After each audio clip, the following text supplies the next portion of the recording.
하나님 말씀은 신약 성경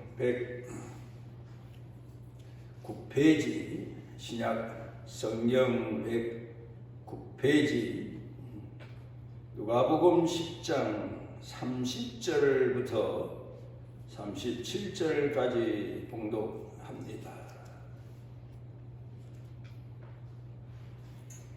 예수께서 대답하여 이르시되 어떤 사람이 예루살렘에서 여리고로 내려가다가 강도를 만나매 강도들이 그 옷을 벗기고 때려 거의 죽은 것을 버리고 갔더라.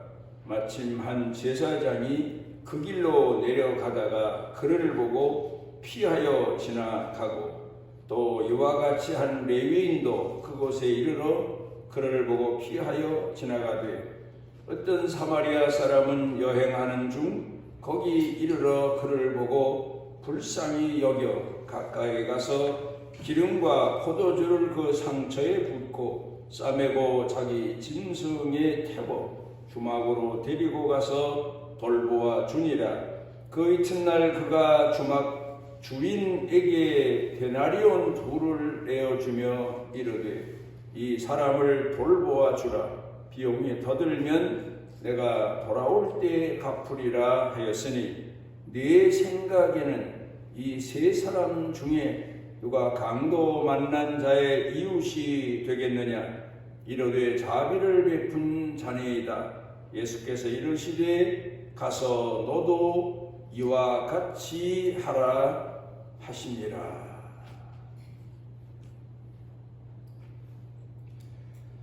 우리가 지금 살고 있는 이 시대는 많은 사람들이 동경하는 모델을 찾는 시대가 아닌가 이렇게 생각합니다. 성공하고 싶은 사람은 성공한 사람을 모델로 삼아서 자기 자신도 열심히 그 사람처럼 성공하고 싶은 마음에서일 겁니다.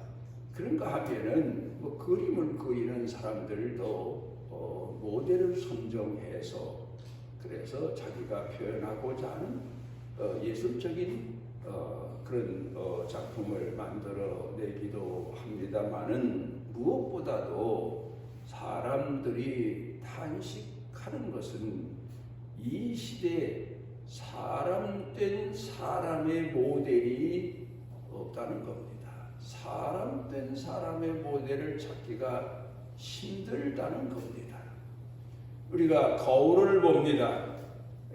그러면서 내 자신의 몸 단장을 합니다마는 누군가의 훌륭한 존경하는 또 모범적으로 살고 우리가 거울 삼을 만한 그런 인생을 산 사람들을 보면서 내 자신의 부족한 것을 돌아보게 되고 내 자신의 인격을 고쳐가게 되고 그러면서 사는 우리 인생인데, 그런데 문제는 지금 시대는 모델을 찾을 수 없다. 그래서 옛날로 돌아가서 옛날에 훌륭하게 인생을 산 그런 사람들의 모습을 오늘까지 거울로 삼곤 합니다. 왜 모델이 없나? 예수님께서 너희는 세상의 빛이다, 소금이다 그렇게 말씀하셨는데 사람들에게 마음의 빛이 되기 위해서는 어떻게 살아야 될까? 꾸며서 아니면 작은 것을 크게 부풀려서 자랑해서 선전해서 그래서 사람들에게 빛이 되는 게 아니고 소금처럼 자기 자신을 희생하고 헌신하며 살 때 비로소 그 사람의 삶이 다른 사람에게 빛이 된다. 그런 내용의 말씀을 예수님께서 산상보훈에서 가르쳐 교훈해 주셨습니다. 오늘 성경 본문 말씀 가운데 보면은 예수님께서 지금까지 우리 성도들이 거울로 삼을 사람에 대한 예화를 들어서 가르쳐 교훈하신 내용입니다. 썬다싱이라고 하는 분은 인도에서 뿐만 아니라 세계에서도 하나님을 공경하던 사람 중에서 성자로 존경을 받는 분입니다. 왜 그분이 그렇게 지금까지도 많은 사람들에게 신앙의 거울, 또 사람들의 행할 도리의 거울, 삶의 거울이 되었는가 하면은 이런 얘기가 전해져 옵니다. 수많은 그분의 헌신적이고 희생적인 얘기가 있겠지만 그 중에서 대표적인 얘기가 어떤 추운 겨울날 한 친구와 함께 그 인도가 더운 나라지만 그 인도에서 가장 또 높은 히말라야 산이 가까이 있는데 그 산을 추운 겨울 눈보라가 치고 바람이 부는 겨울날 그 산을 넘게 됐습니다. 그런데 산을 가다 오르다 보니까 추운 겨울날 바람이 불고 사람이 참 맑은 날에도 산을 오르고 산을 넘기가 힘든데 눈보라가 치는 그런 추운 겨울날 산을 오른다는 것은 대단히 힘든 일인데도 포기치 않고 그 산을 향해 가다가 보니까 웬 사람 하나가 쓰러져 있는 겁니다. 그래서 가까이 가서 보니까 죽은 것 같아요. 다 죽은 것 같아요. 추위에 아마도 떨면서 먼 길을 가다가 쓰러져서 일어나지 못하고 있는 것 같습니다. 그러니까 썬다싱은 이 사람을 우리가 어떻게든지 구원해보자. 그랬더니 그 친구 되는 사람이 그 사람을 구원하려고 하다가 우리까지 여기서 어려워 죽겠다. 그냥 가자. 두 사람 의견 충돌이 일어났는데 썬다싱의 친구는 그냥 가자 했는데 썬다싱이 말을 듣지 않으니까 썬다싱을 그 자리에 두고 그리고 자기 갈 길을 갔습니다.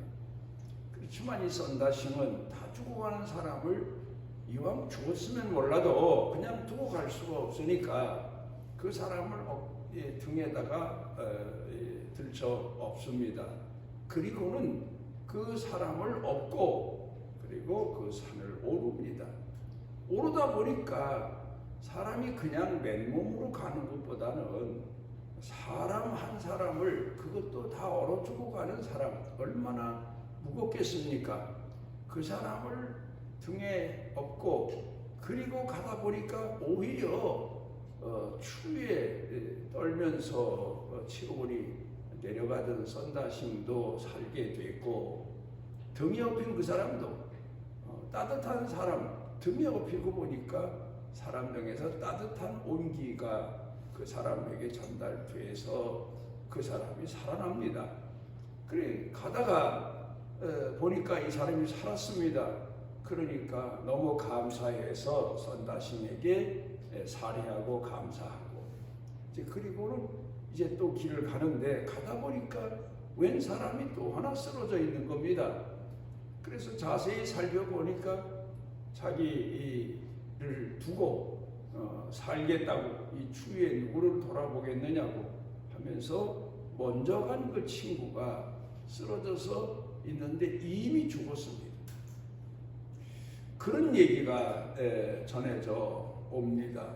썬다싱이라고 하는 성자가 얼마나 어렵고 자기 처지가 힘겨운데도 자기보다 더 어려운 사람들 이런 사람들을 위해서 헌신하고 희생하며 살았나 하는 이야기를 오늘 우리에게 전해주고 있습니다. 사람이 살아가면서 중요한 것은 나 하나만 살겠다고 급급하게 사는 것보다 오히려 다른 사람의 어려움을 돌아봐주고 돌보아주고 그러면서 살아가는 것이 사람의 도리이지만 더더욱 복된 삶이 된다는 교훈적인 얘기입니다. 이와 비슷한 얘기가 열왕기상 17장에 나옵니다마는 거기 보면 엘리야라고 하는 선지자가 하나님을 공경하는 신앙을 그 어렵고 힘든 시대에 아합왕과 이세벨이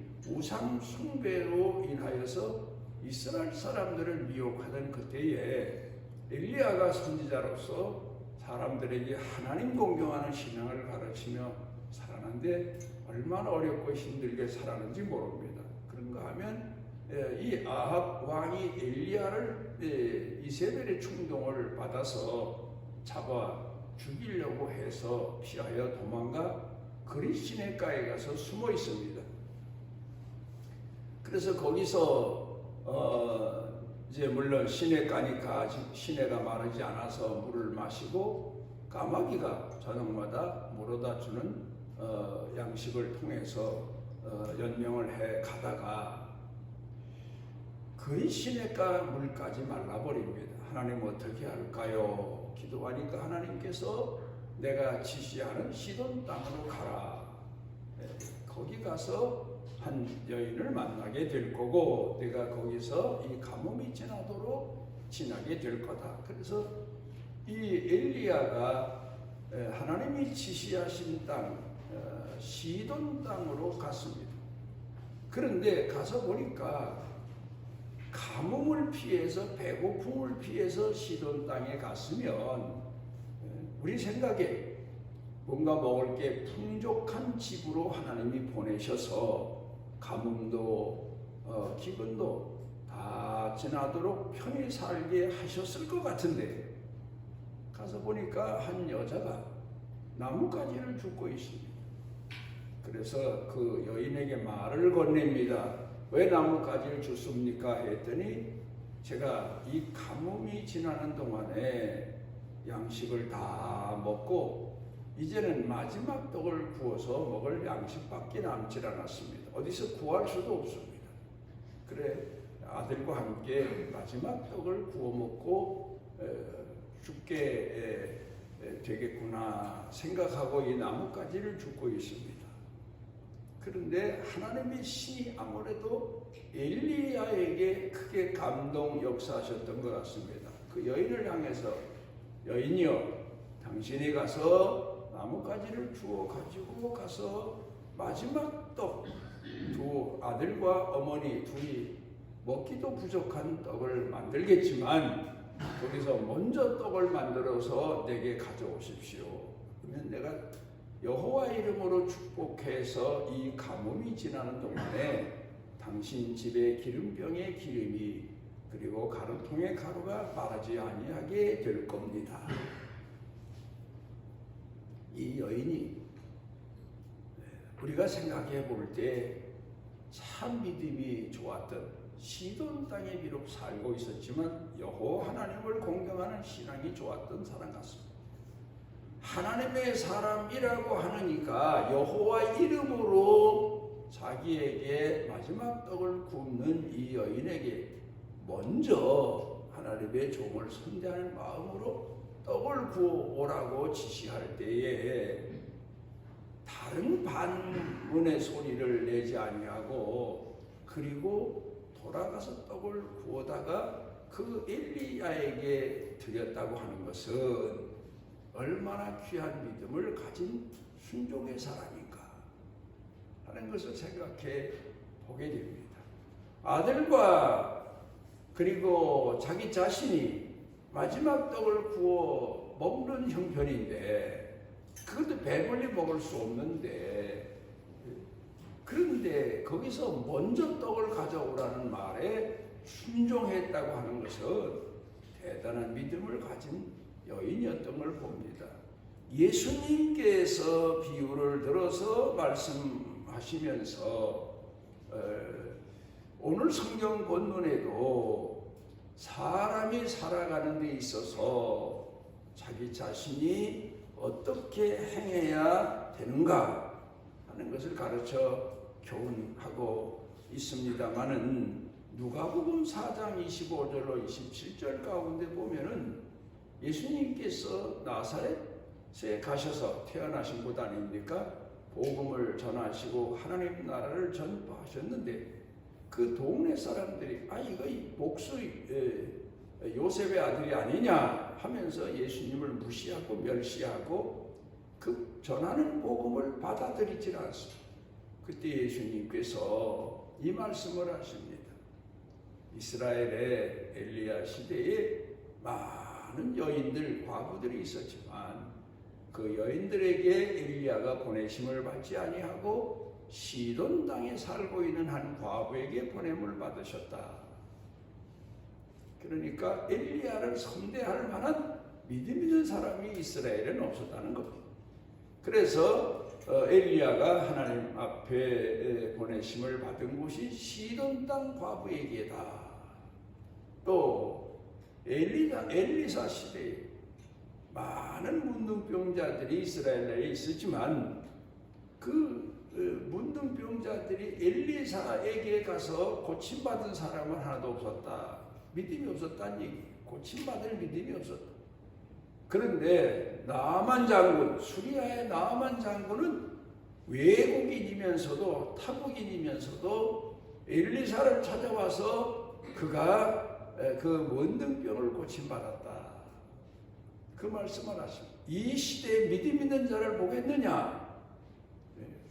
참으로 믿음이 있는 자, 우리가 거울 삼을 만한 사람은 그렇게 흔치 않다. 그 내용의 말씀을 하시고 계십니다.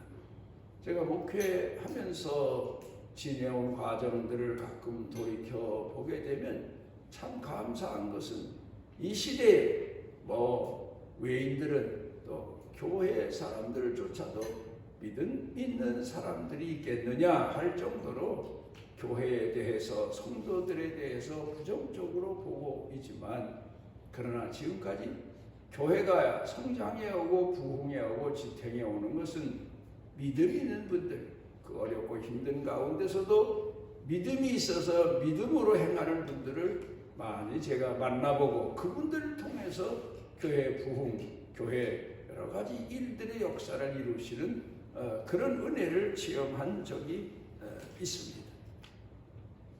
장바니에라고 하는 분이 인간되기라고 하는 책을 썼는데 거기에서 중요하게 다룬 얘기가 사람이 사람 되기 위해서는 무엇보다도 첫 단계가 동행이다. 동행입니다. 누군가와 동행하며 인간은 그렇게 사람들이 말합니다. 사회적 동물 그럽니다. 그러니까 인간은 어우러져 사는 존재다. 어우러져 살면서 사람이 되어가고 성장해 가게 되고 사랑을 느끼게 되고 감사하게 되고 행복도 거기서 얻게 되고 그런 내용을 쓰고 있습니다. 그런데 사람과의 동행에서 가장 중요한 내용이 뭐냐면 관계다. 어떤 관계를 가졌느냐. 그리고 우리 예수 믿는 사람들은 살아가면서 동행하는 과정 중에서 사람들을 통해서 많은 훈련과 연단을 받습니다. 나와 함께하는 사람들, 그 사람들이 내게는 거울입니다. 어떤 사람은 나는 저렇게 살지 말아야지 하는 교훈을 깨워주는 사람도 있고 어떤 사람은 나도 저분처럼 살아야지 그런 교훈적인 깨달음을 깨워주는 그런 거울 같은 사람도 있습니다. 그런데 있어서 중요한 것은 관계다. 어떤 관계를 맺었느냐에 따라서 어떤 관계를 형성하고 사느냐에 따라서 그 사람이 되어가고 성숙해가고 성장해 간다. 관계입니다. 나와 너입니다. 오늘 우리 시대에는 문제가 뭔가 하면 핵가족이라는 말처럼 나만 생각하는 시대로 추락해가고 있습니다. 그런데 역사적으로 우리가 교훈들을 놓고 보면 나만 살겠다고 나만 생각하는 사람은 그 생각, 의식으로 인해서 스스로 자멸하고 많은 그런 인생을 선택하고 만 결과가 되지만 내가 남과 함께 남을 위해서 내가 헌신하고 희생하는 인생을 택해 살 때에 그도 살고 남도 살고 그런 교훈을 얻게 됩니다. 성경을 통해서 보면 그렇지 않습니까? 죄인은 죄인대로 죄의 값을 받아서 멸망하고 의인은 그가 행하고 산 의대로 하나님 앞에 구원받고 상급받고 성경은 그 얘기가 아닙니다. 의로운 사람이 죄인의 죄값을 대신 치러주고 희생하고 헌신합니다. 그러다가 마지막에 그 일로 인해서 비록 이 세상에서 생명을 잃는 순교를 당할지라도 의인도 살고 그가 그렇게 불쌍히 여기고 구원시키려고 하던 죄인도 회개하고 돌이켜서 함께 사는 복음의 내용입니다. 우리가 관계에 대해서 생각해 봐야 됩니다. 관계. 어떻게 보면 가족으로부터 시작되는 거지요. 그런데 성경 가운데서 우리가 중요하게 여길 내용 하나가 있는데 그게 바로 누가복음 4장 가운데 나오는 누가복음 3장에 나오는 예수님의 족보에 관한 내용입니다. 마태복음 1장을 보게 되면 마태복음 1장에 보게는 아브라함으로부터 시작해서 아브라함이 이삭을 낳고 그렇게 이제 그러면서 쭉 내려옵니다만은 누가복음 3장에 기록되어 있는 내용을 보면 위로 올라가는 겁니다. 올라가는 족보를 기록했습니다. 그리고 맨 나중에 우리가 참 중요시 여길 것이 아담까지 올라가고 아담 다음은 하나님으로 족보는 기록되어 있습니다. 우리가 여기서 생각해야 될 것은 인간이 인간됨에 있어서 가장 귀한 것은 나와의 관계를 돌이켜보는 겁니다. 확인하는 겁니다. 왜 성경에 족보를 기록했을까? 거슬러 올라가면서 내 자신이 있게 된 것은 그 말입니다. 있게 된 것은 이스라엘 사람들은 자기가 조상의 허리에 있었다. 조상들이 이 세상에서 고난당하고 역경당할 때 자기는 그 허리에 있었다. 그렇게 말합니다. 혈통적으로. 그런데 성경 가운데 보게 되면 신학적으로는 만세전부터 택하신 하나님의 택하심이 있었다. 나를 택해 놓으셨기 때문에 내가 세상에 태어나기까지 아담으로부터 시작해서 그 자손들 대대 내려오면서 하나님이 은혜 베푸셨고 죄를 지어서 심판하실 것도 긍휼을 베푸셔서 회개하고 구원받을 기회를 주셨고 어떻든 그렇게 내려오다가 내가 이 세상에 태어나게 됐다. 여러분 이런 족보에 대한 관계만을 생각해 봐도 내가 얼마나 하나님 앞에 조상들로부터 은혜 입은 자인가 이런 생각을 합니다. 제가 어렸을 때 집안의 어른들로부터 우리 조상들이 고조, 증조, 할아버지, 아버지, 어머니 이제 이런 분들이 살아오신 과정 얘기를 들으면서 이제 늦게서야 깨닫는 바가 참 많습니다. 하나님이 그때 은혜를 베푸셨고 내가 그 허리에 있었고 하나님이 나를 예정하셔서 내가 이 세상에 태어나도록 이렇게 섭리하시고 은총 내려주셨고 세상에 태어나서 하나님을 알고 하나님을 공경하는 신앙인으로 살게 하셨으니 얼마나 귀한 은혜를 조상들로부터도 받았지만 부모들로부터도 받았지만 하나님으로부터도 오늘까지 끊임없는 사랑을 받고 있나 이 생각을 하면서 감사할 때가 참 많습니다.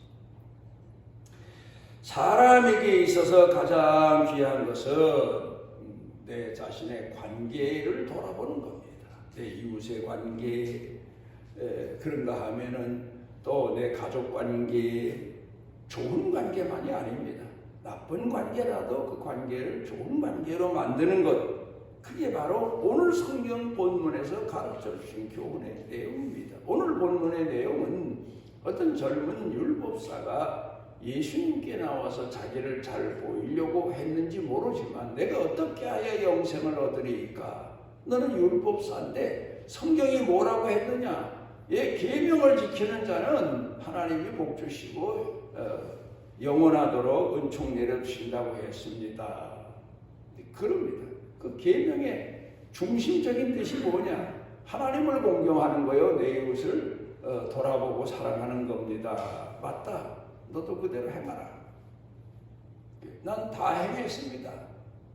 그러니까 예수님께서 비유를 들어서 말씀하실 때에 이런 말씀을 하시죠. 선한 사마리아 사람에 대한 비유입니다. 그래 예수님께서 젊은 율법사에게 네가 구원받기 위해서는 내 자신이 스스로 생각하는 것처럼 나는 선을 다 했다고 착각하지 말고 행할 도리를 다 했다고 착각하지 말고 내 얘기를 좀 들어봐라. 너는 이웃 관계를 어떻게 오늘까지 형성하고 살았느냐 그겁니다. 그러면서 이 젊은 율법사가 예수님께서 말씀하신 내용을 들어보면서 내 이웃을 내 몸처럼 사랑하시는데 내 이웃이 누굽니까? 나는 내 이웃에 대해서 행할 도리를 다 했습니다. 그런 뜻에서 질문한 것 같습니다. 그랬더니 예수님께서 선한 사마리아 사람 비유 말씀을 하십니다. 예루살렘에 살던 사람이 여리고로 내려가다가 강도를 만난다. 거반 죽게 됐다. 그때 마침 제사장이 지나가다가 그를 보고 피하여 갔다. 자기 나빠서 별별 생각을 다 하겠지요. 또 특별히 예루살렘 사람이 여리고로 왜 내려가? 거기는 사마리아 땅인데. 그러니까 아마 죄지러 내려갔나 보다. 너는 하나님 앞에 벌 받은 거다. 그런 착각 속에서 갔던 것 같아. 그 다음에 레위인이 또 지나가면서 또 그냥 이런저런 핑계를 대고 사람이 죽어가는데 그냥 두고 갑니다. 그런데 세 번째 사마리아 사람이 지나갑니다. 사마리아 사람은 역사적으로 예루살렘에 사는 사람들에게 얼마나 많은 무시와 멸시를 받았는지 몰라요. 그러니까 지금 현재 죽어가는 사람이 누군가 하면 평소에 나를 무시하고 멸시하고 천시하는 개 취급을 하던 그런 사람이 지금 죽어가요. 그러면 제사장, 레위, 사마리아 사람 세 사람 중에서 그래도 예루살렘에 사는 사람이니까 제사장과의 관계도 있을 거고 레위인과의 관계도 신앙 관계에서 맺어진 관계였을 것이지만 그들은 위급한 상황에 있는 사람을 피해 도망갑니다. 그런데 이 사마리아 사람은 선한 사마리아 사람이라고 예수님이 비유의 말씀 중에 이름을 붙여주십니다. 그러니까 인간 개인적인 원한 관계를 초월한 사람, 하나님을 공경하는 사람, 하나님의 뜻이 무엇인가를 아는 사람, 이 사람이 비록 나를 무시하고 멸시했지만 이 사람이 죽어가니 살려놓고 보자. 그래서 그 사람이 자기 장사차 바쁜데도 불구하고 가던 길을 멈추고 자기가 가지고 가던 비상의약품이죠. 옛날에는 포도주가 사람이 피곤할 때 마셔서 힘도 돋구지만 상처에 부어서 상처를 치료하는 약이기도 했습니다. 상처에 붓고 싸매주고 그리고는 그 사람을 응급처치해주고 그리고는 그 사람을 데리고 가서 주막에 가서 치료해 줍니다. 그리고 어느 정도 회복이 되니까 이제 이만하면 남의 손에 맡겨도 되겠다 해서 주막 주인에게 돈을 더 건네주면서 내가 돌아올 때까지 이 사람을 치료해 주십시오. 내가 돌아와서 만약에 치료비가 더 들었으면 더 드리겠습니다. 그리고 갔다. 자, 강도 만난 이 사람에게 있어서 누가 이웃이냐?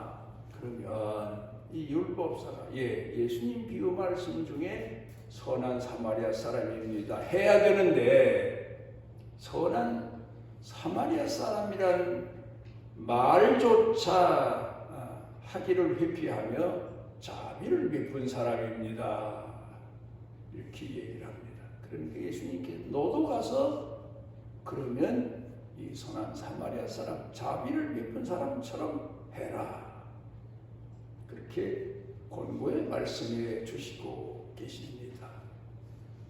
우리에게 있어서 가장 귀한 게 뭡니까?